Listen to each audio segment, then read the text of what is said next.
साहित्य भंडार के दर्शकों को हमारा प्रणाम। आज की लघु कथा का शीर्षक है आचार्य चाणक्य। महाराज चंद्रगुप्त मौर्य आचार्य चाणक्य के साथ, जो मौर्य साम्राज्य के महामंत्री थे, परामर्श कर रहे थे। उसी समय प्रधान शिल्पकार, जिनके द्वारा महाराज चंद्रगुप्त के मौर्य की राजमहल का निर्माण किया जा रहा था, राजमहल में उपस्थित हुए। यह शिल्पकार यूनान का था। उसने महाराज से कहा, कृपया आप अपने नवनिर्मित राजमहल का निरीक्षण करने की कृपा करें। पाटलिपुत्र में यवन शैली का यह पहला राजमहल बन रहा था और निर्माण कार्य के समय साम्राज्य के किसी भी व्यक्ति का प्रवेश निषेध था। थोड़ी देर में महाराज अपने समस्त वजीरों के साथ वहां पहुंच गए। तभी चाणक्य ने देखा कि कुछ चींटियां निरंतर कच्चे चावल के लिए एक छेद से निकलकर वाटिका के तरफ जा रही है। यह देखकर आचार्य चाणक्य वहीं रुक गए और आदेश दिया कि महाराज इस द्वार से आए तुरंत बाहर निकल जाए। शिल्पकार ने बड़ी विनय मुद्रा में कहा कि महाराज, क्या मुझसे कोई गलती हुई है?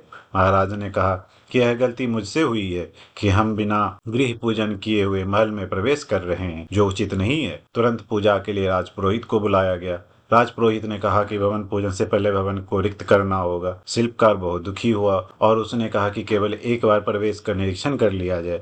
तब चाणक्य ने कहा कि एक उपाय है, इस महल में हाथी प्रवेश कराए जाए। यह सुनकर शिल्पकार को बहुत खराब लगा। तभी आचार्य ने निर्देश दिए कि शिल्पकार को बंदी बना लिया जाए। जैसे ही हाथी ने अंदर प्रवेश किया, वह सतखंडा विशाल राजमहल बालू की तरह गिर गया।